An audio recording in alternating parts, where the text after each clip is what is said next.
کو ایسے نمازی کو اللہ نمازی نہیں مانتا. اس کا مطلب یہ نہیں کہ وہ بھی چھوڑ دو آپ جو کبھی کبھار سال میں ایک دفعہ آ رہے ہو. مطلب یہ کہ وہ تو پڑھتے رہو, اس کو ایڈ کرو, پراپر پابندی سے پڑھو نماز. جو آدمی 5 وقت پابندی سے نماز نہیں پڑھتا اور کہتا ہے میں اللہ پہ ایمان رکھتا ہوں, یہ خالی پیلی کا دعویٰ ہے, اندر سے کھوکھلا دعویٰ ہے. اس دعوے کی اللہ کی نظر میں کوئی حقیقت بولو نہیں ہے. الا المصلین, اللہ کہتے ہیں نماز پڑھے سب سے پہلے. جب اللہ کو مانتا ہے, مجھے بتاؤ تھانے سے ایس ایچ او صاحب کا میسج آ جا بھائی تیرا بلاوا آیا ہے. اگر آپ کو پتہ ہی نہ ہو کہ تھانے سے بلایا, ویسے ہی کوئی بندہ چلتے ہوئے کہہ رہا ہے یار تجھے صاحب بلا رہے ہیں, آپ بولے گا جا بھائی تیرے نوکر ہیں ہم جو صاحب بلا رہے ہیں. لیکن پتہ چل جائے وہ تصویر دکھائی ہے ایس ایچ او صاحب ہے, انہوں نے بلایا ہے, جاؤ گے کہ نہیں جاؤ گے؟ بولتے کیوں نہیں بھائی, ویسے تو نہیں لگ رہا, لیکن جب بلائے گا نا کوئی تو بغیر پوچھے جاؤ گے. ایک دفعہ ایک تھانے سے فون آیا ایس ایچ او صاحب کا, انہوں نے بولا آپ ذرا ملاقات کرنا چاہتا ہوں, بہت پرانی بات ہے. میں نے کہا ٹھیک ہے حضرت بتا دیں کب آ جاؤں. کہہ رہے ہیں یار وہ بس ملنا ہے آپ سے, آپ آ جائیں. میں نے کہا آپ آنا پڑے گا ورنہ آپ موبائل بھیج دو گے اٹھا کے لے جاؤ گے, کیا خیال ہے؟ تمیز سے آ جاتے ہیں, اچھا ہے. خیر وہ ایسا کوئی مسئلہ تھا نہیں. تو مولانا تھانوی رحمہ اللہ تعالیٰ کے پاس جب کوئی انگریز کی حکومت کی طرف سے کوئی نوٹس آتا نا کہ کورٹ میں آ جائیں تو وہ چلے جاتے. کسی نے کہا کافروں کی حکومت ہے, آپ ایک نوٹس پہ عدالت پہنچ جاتے. انہوں نے کہا حکومت تو ہے نا, چاہے کافروں کی ہو مسلمانوں کی, تمیز سے نہیں گئے تو کیا کریں گے, اٹھا کے لے جائیں گے. تو بہتر نہیں عزت کے ساتھ چلے جاؤ. تو فنٹر گیری اچھی نہیں ہوتی, اپنی حیثیت دیکھنی چاہیے انسان کو. بعض لوگ فنٹر بنتے ہیں پھر بعد میں اس سے بھی زیادہ ان کو رسوا ہونا پڑتا ہے. اب دیکھو جب کسی بڑے کی طرف سے دعوت آئے, ڈی ایس پی نے بلایا, ایس ایس پی نے بلایا, فلاں کرنل نے بلایا, فلانے نے بلایا, بادشاہ نے بلایا, وزیر اعظم نے بلایا, سعودی عرب میں بادشاہ سلامت نے کسی کو بلایا کہ فلاں کو میرے پاس لے کر آؤ. اگر آپ کو یقین نہیں ہے نا کہ فلاں نے بلایا ہے تو آپ انکار کر دو گے. آپ بولو گے مذاق کر رہا ہے. آپ کیا بولو گے, ابے مذاق کر رہا ہے, مجھے کیوں بلائے گا بادشاہ, مجھے کیوں بلائے گا شہزادہ, مجھے کیوں بلائے گا ایس ایس پی. لیکن اگر آپ کو یقین ہے نا کہ اس نے بلایا ہے تو آپ اس کی دعوت کو ٹھکرا سکتے ہو کیا؟ بولو ٹھکراؤ گے بشرطے کے محلے سے بھاگنے کا پروگرام ہو, اگلی فلائٹ سے ملک چھوڑنے کا پروگرام ہو, کبھی بھی نہیں ٹھکراؤ گے. تو اللہ کہتے ہیں جو مجھے مانتا ہے نا, جب میری طرف سے ندا لگتی ہے حی علی الصلاۃ, آؤ کس کی طرف, نماز کی طرف, اور اس کو یقین ہے کہ یہ صدا کون لگا رہا ہے, مؤذن اللہ کے حکم پہ. کافر کہتا ہے اللہ کی طرف سے صدا یہ ہے ہی نہیں, یہ مسلمانوں کا اپنا کلچر ہے اذان. ہم کیا کہتے ہیں یہ صدا کس کی طرف سے ہے, بولتے کیوں نہیں بھائی, یہ اللہ کی طرف سے ہے بھائی. مؤذن تو ایک اپنی ڈیوٹی پوری کر رہا ہے. نبی صلی اللہ علیہ وسلم نے جب حضرت بلال کو اذان سکھائی ہے نا, تو یہ اذان نبی کو کس نے سکھائی ہے, اللہ نے. حضرت عمر کو بھی خواب آیا, زید ابن ارقم کو بھی خواب آیا. جب مسلمانوں نے طے کیا نا بھائی ہم 5 وقت, اللہ نے نماز فرض کی 5 ٹائم, تو مسلمان آ جاتے تھے 5 ٹائم پہ. تو صحابہ کے درمیان مشورہ ہوا, نبی صلی اللہ علیہ وسلم نے مشورہ کیا ہم لوگوں کو بتائیں کیسے کہ جماعت کا ٹائم ہو رہا ہے. پہلے گھڑیاں تو تھی نہیں بھائی, کوئی ایسا طریقہ ہونا چاہیے ہم لوگوں کو بتائیں تاکہ لوگ اس ٹائم پہ آ جائیں. تو اعلان کیا ہو, تو کسی نے کہا بھائی عیسائی لوگ جیسے وہ بجاتے ہیں, کوئی سائرن بجاتے ہیں, گھنٹی بجاتے ہیں, کچھ ہندوؤں کے یہاں مندروں میں گھنٹیاں بجتی ہیں, تو ہم بھی ایسا کریں گے. اللہ کو یہ بات پسند نہیں تھی. اللہ اس امت مسلمہ کو ایک اعزاز دینا چاہتے تھے. کتنا بڑا اعزاز کہ اس امت مسلمہ کے ذریعے فضاؤں میں گھنٹیاں نہ گونجیں, اللہ اکبر کی تکبیریں گونجیں. پوری دنیا میں کہیں نہ کہیں ہر وقت اللہ اکبر کا نعرہ بھی لگ رہا ہے, اشہد ان لا الہ الا اللہ کا نعرہ بھی لگ رہا ہے, اشہد ان محمد رسول اللہ صلی اللہ علیہ وسلم کا نعرہ بھی. پیغمبر کی رسالت کی صدائیں بھی پوری دنیا میں ہر وقت گونج رہی ہیں, فجر میں بھی, ظہر میں بھی, عصر میں بھی, مغرب میں بھی, عشاء میں بھی. اللہ کی کبریائی, اللہ کی توحید بھی. اللہ یہ چاہتے تھے اس امت مسلمہ کو اعزاز دینا. تو اللہ نے حضرت عمر کو بھی خواب دکھایا, حضرت زید ابن ارقم کو بھی. یہ دونوں نبی کی خدمت میں گئے, بتایا, آپ نے فرمایا, حدیث کا مفہوم بیان کر رہا ہوں, یہ کس کی طرف سے ہے, اللہ کی طرف سے. اللہ ہمیں بتا رہا ہے کہ نماز کے لیے جب تم نے لوگوں کو بلانا ہے, گھنٹیاں نہیں بجانی اور نہ سائرن بجانے ہیں, تم نے کیا کرنا ہے, صدائیں بلند کرنی ہے, اللہ اکبر اللہ اکبر. اتنی سی نماز ہے, اس کی دعوت کتنی بڑی ہے آپ دیکھو. دیکھو مجھے ایک بات بتاؤ, جب بھی دنیا میں کوئی کام ہوتا ہے نا, ایک دفعہ اگر ہو تو اس کے اعلان کی ضرورت ہوتی ہے. جو کام 5 ٹائم بار بار ہونا ہے تو ہر بار اعلان کی ضرورت ہوتی ہے. یار آپ اسکول کو دیکھ لو نا, یا آپ آفس میں جب جاتے ہو تو آفس میں آپ کو بتا دیا جاتا ہے روزانہ 9 بجے آپ نے آنا ہے. گورنمنٹ کا آفس ہے تو اس میں بتا دیا جائے گا رات شام 2:30 بجے آپ نے یہاں صبح پہنچنا ہے. گورنمنٹ میں صبح 2:30 بجے بجتے ہیں گورنمنٹ کے اداروں میں, تو آپ نے صبح کتنے بجے پہنچنا ہے یہاں پہ؟ 9 بجے پہنچنا ہے. ایک دفعہ بتا دیں گے نا بھائی اب خود آ جایا کرو, یہ نہیں کہ ہم بھونبو لے کے تمہارے گھر میں پہنچا کریں گے 9 بجے گئے آ جا بھائی. بار بار ضرورت ہوتی ہے بتانے کی نا. تو اللہ میاں نے بھی بتا دیا بھائی فجر کا یہ ٹائم ہے, ظہر کا سورج ڈھل جائے گا تو ٹائم ہے, عصر جب ہر چیز کا سایہ 1 مثل اور یا 2 مثل جو علماء کا اختلاف ہے, اور پھر مغرب غروب آفتاب کے بعد عشاء جب شفق غائب ہو جائے تو بس کافی تھا. ہر بار اعلان کیا جا رہا ہے اللہ کی طرف سے, اللہ اکبر اللہ اکبر. دنیا بڑی نہیں ہے, بڑا کون ہے؟ اللہ سب سے بڑا ہے. کیونکہ جب اذان ہوتی ہے تو ہمیں دنیا اپنی طرف کھینچتی ہے. ڈرامہ, فلم, کاروبار, ملازمت, جاب, کسٹمر, یہ سب چیزیں کیا کر رہی ہوتی ہیں؟ بولو, کھینچ رہی ہوتی ہیں. مؤذن کو کہہ دیا اللہ نے کہ ان کو بتا دو یہ چیزیں بڑی نہیں ہیں, بڑا کون ہے؟ اللہ. یہ بالکل ایسے ہی ہے جو SHO والی مثال, ایک طرف SHO بلا رہا ہے, ایک طرف گلی کا چپڑاسی بلا رہا ہے. آپ کہہ رہے ہو میں چپڑاسی کی دعوت پہ جاؤں گا, اگلا بولے گا بیٹا چپڑاسی چھوٹا ہے, تھانے دار کیا ہے, بڑا ہے, وہاں چلا جا ورنہ وہ نہیں چھوڑے گا تجھے, اس کو بعد میں نمٹا لینا. کہتے ہیں کہ نہیں کہتے؟ بھائی تجھے تیرا باپ بلا رہا ہے, ادھر چلا جا. تو باپ کی دعوت کو ٹھکرا رہا ہے اور ماموں کی دعوت پہ جا رہا ہے, تو بے وقوف ہے یا نہیں ہے؟ باپ پہلے ہے, باقی سب کون ہے؟ بعد میں. تو اللہ تعالیٰ بھی قرآن میں کہتے ہیں کہ اذان کے ذریعے یہ کہلوایا اللہ اکبر, اللہ سب سے بڑا ہے. یہ بتا دیا کہ اب اس کے آرڈر کے آگے بیوی, بچے, باپ, ماں, کاروبار, بزنس, جاب, ملازمت سب کیا ہیں؟ چھوٹے ہیں, بہت چھوٹے ہیں. کس قدر موٹیویشن ہے. پھر 1 بار نہیں 4 بار. پھر میں گواہی دیتا ہوں اللہ کے سوا کوئی عبادت کے لائق نہیں ہے. جب نہیں ہے تو کس کی عبادت کی جائے گی؟ کس کو مانا جائے گا؟ اللہ کو. اور ہم جو یہ کہہ رہے ہیں شیطان وسوسہ دل میں ڈال سکتا ہے, بھائی ہو سکتا ہے یہ مسلمانوں نے خود سے عبادت کا ایک طریقہ ایجاد کر لیا ہو سکتا ہے خود سے کسی مولوی صاحب نے فتویٰ دے دیا ہو کہ اللہ اکبر کہہ کے لوگوں کو بلایا کرو. نہ ہم گواہی دیتے ہیں اشہد ان محمد رسول اللہ, میں گواہی دیتا ہوں کہ محمد صلی اللہ علیہ وسلم اللہ کے رسول. تو جو پیغمبر ہیں انہوں نے یہ دعوت ہمیں سکھائی ہے, تو یہ پیغمبر کی دعوت نہیں ہے. میسنجر کا کام اپنا پیغام پہنچانا نہیں ہوتا, میسنجر کا کام اس کا پیغام جس کے وہ میسنجر ہیں.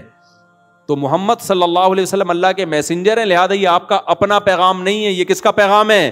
اللہ کا ہے. اللہ کہہ رہے حی علی الصلاۃ, کتنی زبردست دعوت ہے. تو نبی کی رسالت کا اعتراف کر کے اصل میں کیا بتانا ہے کہ یہ اذان نبی کا پیغام نہیں ہے, یہ اذان اصل میں کس کا پیغام ہے؟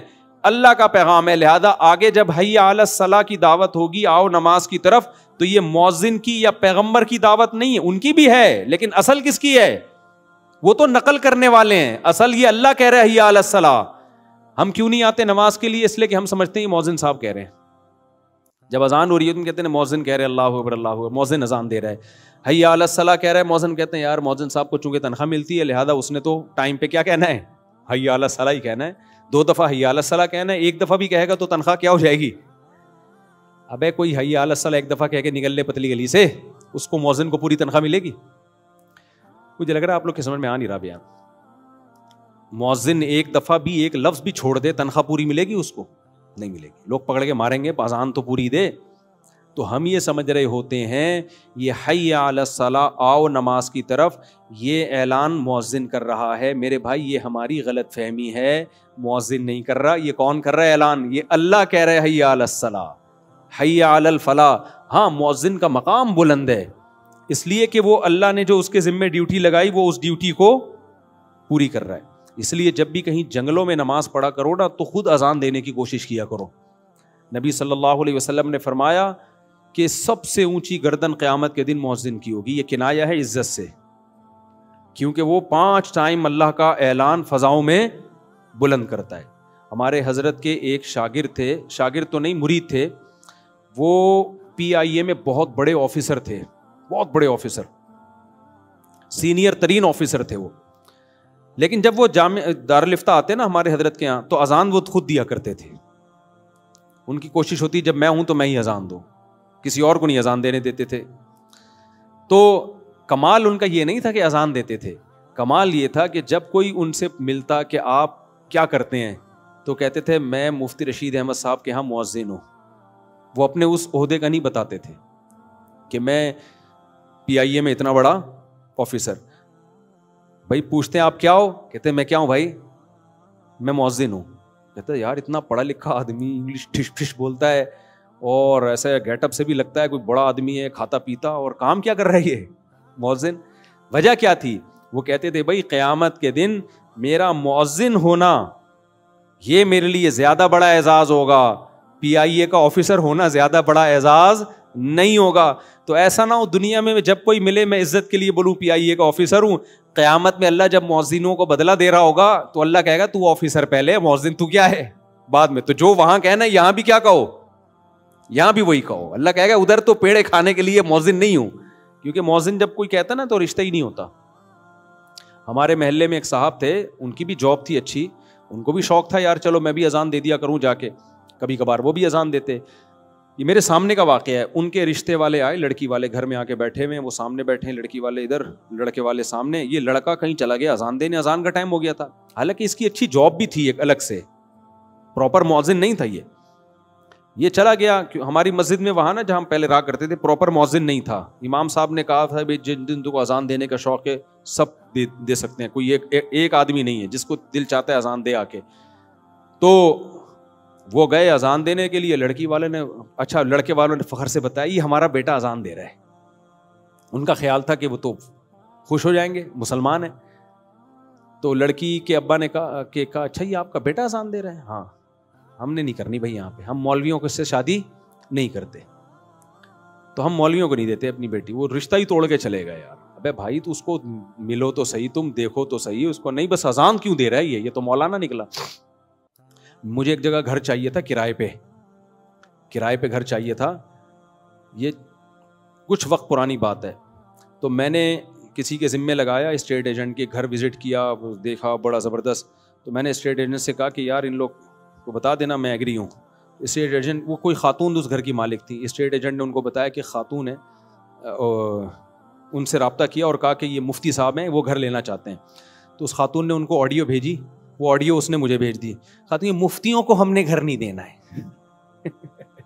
مطلب کوئی نارمل قسم کے لوگ لے کر آؤ, مفتیوں کو ہم نے گھر, ایسا تنزیہ. ابھی بھی وہ آڈیو میں سنا سکتا ہوں, ابھی میرے موبائل میں پڑی ہوئی ہے اس خاتون کی آڈیو آپ, لیکن وہ سمجھ جائے گی کہ میری بات ہو رہی ہے اس لیے میں سنا نہیں رہا. وہ میں نے واٹس ایپ پہ سنبھال کے رکھی ہوئی ہے, مفتیوں کو ہم نے گھر نہیں دینا ہے. تو میں نے کہا بھائی نہیں دینا تو اس کو نہ دو, ہمیں کیا دوسرا کوئی گھر لے لیں گے, کیا خیال ہے, اللہ کی زمین چھوٹی تھوڑی ہے. خیر, تو کہاں سے کہاں بات چلے گی, جلدی سے بات کو سمیٹتا ہوں میں. تو اللہ کی طرف سے یہ مؤذن کی اپنی آواز نہیں ہے بھائی. اگر مؤذن کی اپنی آواز ہوتی تو مؤذن ہمارا ماموں لگتا ہے جو ہم اس کی دعوت پہ لبیک ہیں. کیا خیال ہے, مؤذن کہ حی علی السلام کہیں چل میں آ رہا ہوں, ہمارا ابا کہے گا نہیں میں نے بلایا تھا اس دن آیا نہیں تھا تو, اور مؤذن سے تیرے بڑے تعلقات ہیں, ایک دفعہ حی علی الصلاۃ بول دیا اٹھ کے جا رہا ہے. تو ہم کیوں جاتے ہیں, ہم کہتے ہیں بھائی یہ مؤذن کی آواز نہیں ہے, یہ کس کی دعوت ہے, یہ اللہ کی دعوت ہے. حی علی الصلاۃ, آؤ کس کی طرف, نماز کی طرف. حی علی الفلاح, پھر اللہ کہتے ہیں آؤ کامیابی کی طرف. دو چیزیں روکتی ہیں, ایک آپ اس دعوت کو ویلیو نہیں دے رہے, جیسے کوئی چپڑاسی بلا رہا ہو اور ایس ایچ او بلا رہا ہو اور آپ ویلیو نہ دے رہے ہو ایس ایچ او کو, تو اگلا کیا کہے گا, ابے یہ تھانے دار ہے تجھے بلا رہا ہے, تو چپڑاسی کی دعوت پہ لبیک کہہ رہا ہے. جیسے قرآن نے کہا نا اللہ اکبر, یہ دنیا سب اللہ کے مقابلے میں کیا ہے, چھوٹی ہے, اللہ سب سے بڑا ہے, تو بڑا ہے اس کی دعوت پہ جا. دوسری چیز جو انسان کو روکتی ہے اس دعوت سے وہ لالچ. بعض دفعہ چپڑاسی کی دعوت پہ چلا جاتا ہے, ایس ایچ او کی دعوت پہ نہیں جاتا, اسے پتا ہے چپڑاسی کی دعوت میں 1 کروڑ روپے ملیں گے, ایس ایچ او صاحب پتہ نہیں چائے پلائیں گے, کیا پلائیں گے, کیا ہوگا, کل چلا جاؤں گا, پرسوں چلا جاؤں گا. بعض دفعہ یہ بھی ہوتا ہے. تو نماز میں بھی جب اللہ اذان میں ہمیں بلاتے ہیں نا حی علی الصلاۃ، آؤ نماز کی طرف، تو ہمیں اللہ اکبر سے یہ تو پتہ چل گیا کہ اللہ سب سے بڑا ہے بھائی. اب دکان چھوٹی، باقی تمام چیزیں چھوٹی، سب سے بڑا کون؟ اللہ. لیکن شیطان کہہ سکتا ہے بھائی اللہ بڑا تو ہے لیکن ملے گا کیا وہاں جا کے؟ دکان پہ بیٹھا رہے گا، بے شک چھوٹی ہے، کسٹمر بھی تو ہے نا، پیسہ بھی تو ہے، کوئی بات نہیں، چھوٹے کی دعوت پہ لبیک کہہ لو، پیسہ مل رہا ہے.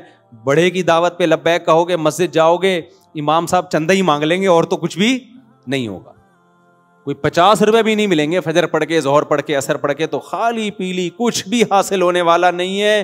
ادھر نماز چھوڑوں گا تو ڈرامہ پورا چلے گا میرا، ٹھیک ہے نا، کرکٹ کا میچ آ رہا ہے، آخری چھکا چل رہا ہے، آخری بال چل رہی ہے، کیسے جذبات ہیں یار، یہ سین رہ جائے گا، انڈیا پاکستان کا میچ ہے، بعد میں لوگوں کے بتانے میں وہ مزہ تھوڑی آئے گا. لاسٹ اوور ہے، ادھر حی علی الصلاۃ اقامت ہو رہی ہے، تو یہ مزے رہ جائیں گے میرے، اور پھر وغیرہ وغیرہ جو 20 چیزیں. تو اس لیے اللہ نے اس اشکال کا بھی جواب دیا کہ اللہ کی دعوت پر لبیک اس لیے بھی کہو کہ سب سے بڑا ہے، اور حی علی الفلاح، اللہ جو تمہیں بلا رہا ہے نا نماز کی طرف، اس میں کامیابی ہے. تمہیں لگ رہا ہے کہ نماز چھوڑنے میں لذتیں ہیں، حقیقت میں نماز پڑھنے میں لذتیں ہیں. اللہ کی دعوت پر لبیک کہو گے تو وہ تمہیں جو کچھ دے گا، یہ دنیا تمہیں وہ کچھ نہیں دے سکتی. مالا عین الرات، وہ کچھ ملے گا جو نہ کسی آنکھ نے دیکھا، ولا اذن سمعت، نہ جو نہ کسی کان نے سنا، ولا خطر علی قلب بشر، کسی انسان کے دل میں ان لذتوں کا خیال بھی نہیں آ سکتا. آپ سوچنا شروع کرو نا جنت کے عیش کو، تو سوچتے سوچتے جو آپ کی انتہا ہوگی نا، جنت اس سے آگے سے شروع ہوگی. ایسی عیش کی زندگی، دنیا میں بھی سکون مل جاتا ہے نمازی کو، صرف آخرت کی بات نہیں ہے. تو اس لیے اللہ نے فرمایا چھوٹی کامیابی نہیں، فلاح کہتے ہیں بہت بڑی کامیابی، حی علی الفلاح. تو میرے بھائی اتنی لمبی تقریر 5 ٹائم اللہ کی طرف سے ذمہ داری ہے مؤذن کی، تم ان کو کہو، لیکن اللہ نے کہا مؤذن کو اپنا میرا پیغام پہنچا دو، کسی کے گھر جانے کی تمہیں اجازت نہیں ہے. ایسا نہیں ہے کہ اب نہیں آ رہا تو پیچھے سے پولیس آ رہی ہے آپ کو نکالنے کے لیے، کہ اللہ نے ایسے جو آپ کو بلائے گا نا، آپ نہیں جاؤ گے تو پیچھے موبائل آئے گی، بولے گا تیرے کو تمیز سے بلایا، آ نہیں رہا، چل. لیکن اللہ یہ کام نہیں کرتا. اللہ مؤذن کو کہے گا پیغام دے دے، فضاؤں میں میری صدا گونجے، ان کے کان تک آواز پہنچ جائے. اس کے بعد کیا کرنا ہے؟ اللہ کہتے ہیں چھوڑ دو، چھوڑ دو. زبردستی نہیں جانا کسی کے گھر سے گھسیٹ کے، اس کو نماز کے لیے نہیں نکالنا. وجہ ہے یہ آزمائش کے خلاف ہے. میں نے ایک دن رکھا ہوا ہے کہ میں دیکھ رہا ہوں، چیک کر رہا ہوں کون میری دعوت پر لبیک کہتا ہے اور کون میری دعوت پر لبیک نہیں کہتا. بس نوٹ کر رہا ہوں میں. تو ہم جو سمجھتے ہیں نا کہ ہم نمازیں چھوڑتے ہیں کچھ بھی نہیں ہو رہا، بھائی اللہ کہہ رہا ہے میں تجھے ہر بار یاد دلاتا ہوں. اب یہ تیرا فالٹ ہے کہ تو اس اذان کی کانوں کو، وہ اذان کی آواز کو تو ویلیو نہیں دیتا. اب یہ تیرا فالٹ ہے. میں نوٹ کرتا جا رہا ہوں کون پڑھتا ہے کون نہیں پڑھتا. نبی صلی اللہ علیہ وسلم نے فرمایا جو اللہ کی دعوت پہ لبیک کہتے ہیں، پہلی صف میں آ کے نماز پڑھتے ہیں، کل قیامت کے دن جب اللہ کا دربار لگے گا وہ بھی کہاں ہوں گے؟ وہ پہلی صف میں ہوں گے، ان کو وہاں بھی پروٹوکول ملے گا. اور جو آخری صف میں ہوں گے وہ وہاں بھی کہاں ہوں گے؟ وہ چپلوں میں بیٹھے ہوئے ہوں گے. اور جو آتے ہی نہیں ہوں گے وہ دربار میں بیٹھنے کی ان کو اجازت ہی نہیں ہوگی. سورہ معارج میں اللہ نے کیا فرمایا؟ سورہ قلم میں فرمایا کہ یوم یکشف عن ساق ویدعون الی السجود، قیامت کے دن اللہ اپنی تجلی کو ظاہر کریں گے. تو لوگ جب اللہ کو کی زیارت کریں گے نا تو اہل ایمان سجدے میں گر جائیں گے. اس سجدے میں ان کو اتنی لذت ہوگی، اس سے پہلے کبھی کسی چیز میں ان کو ایسی لذت محسوس نہیں ہوگی. اتنی لذت ہوگی اللہ کے کو جب زیارت ہوگی نا تو سجدے میں. تو اللہ نے فرمایا کچھ لوگ ایسے ہوں گے جن کی کمر تختے کی کر دی جائے گی. اس وقت وہ سجدہ کرنا بھی چاہیں گے، ان سے سجدہ نہیں ہوگا. یہ کون لوگ ہوں گے؟ فرمایا کہ یہ وہ لوگ ہیں جن کو دنیا میں سجدے کے لیے بلایا جاتا تھا. وَهُمْ يَسْتَكْبِرُونَ، یہ تکبر کرتے تھے، کہتے تھے ہمارے پاس ٹائم بولو نہیں. کہتے تھے یہ تو مولویوں کا کام ہے جو فارغ ہیں، یہ تو فضول لوگوں کا کام ہے، جو بالکل فارغ لوگوں کا کام ہے. ہم تو بھائی بیزی لوگ ہیں، ہم یہ تھوڑی کہ 5 ٹائم اٹھک بیٹھک کرتے رہے مسجدوں میں جا کے. تو اللہ کہیں گے کہ ان کی کمر تختے کی کر دی جائے گی.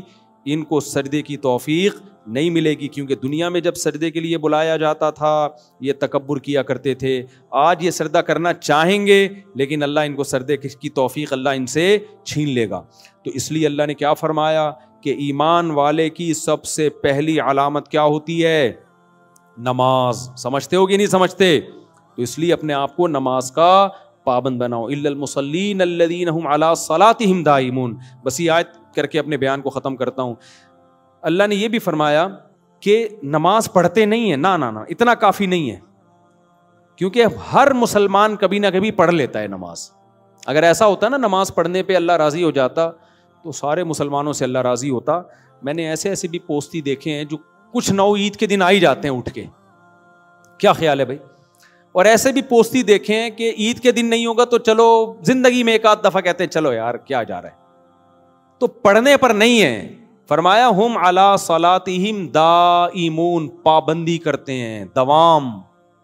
نہ سفر میں نماز چھوٹتی ہے، نہ حضر میں نماز چھوٹتی ہے، نہ شادی بیاہ میں نماز چھوٹتی ہے، نہ میتوں میں نماز چھوٹتی ہے، نہ بارشوں میں نماز چھوٹتی ہے، نہ قحط میں نماز چھوٹتی ہے، نہ حضر میں نماز چھوٹتی ہے، نہ صحت میں نماز چھوٹتی ہے، نہ بیماری میں نماز چھوٹتی ہے، نہ خوشیوں میں، نہ غموں میں، نہ جہاز میں، نہ ٹرین میں، نہ بس میں، نہ کشتیوں میں۔ آج اچھے اچھے نمازیوں کو دیکھا ہے جہاز میں پوستیوں کی طرح پڑے ہوئے ہوں گے۔ ابے لمبا سفر ہے، کہہ رہے ہیں یار اب جہاز میں کیسے پڑھیں بھائی، جہاز میں کیسے پڑھیں بھائی؟ اللہ نے حکم دیا کھڑے ہو کے نہیں پڑھ سکتے، بیٹھ کے نہیں پڑھ سکتے، لیٹ کے۔ اگر نماز قضا کرنے کی اسلام میں کوئی گنجائش ہوتی تو میدان جنگ میں گھوڑے کی پشت پہ جب گھمسان کی جنگ ہو رہی ہوتی اس وقت اللہ کہتا کیا کرو، چھوڑ دو۔ وہاں اجازت نہیں دی ہے تو آپ ماموں کی شادی میں جا رہے ہو بس میں بیٹھ کے، اس میں کہاں سے اجازت مل گئی کہ بس میں سفر ہو رہا ہے ہمارا؟ نہیں آ رہی میرا خیال ہے بات سمجھ میں؟ تو اس لیے میرے بھائی یہ آپشنل نہیں ہے نماز، یہ کیا ہے؟ ضروری۔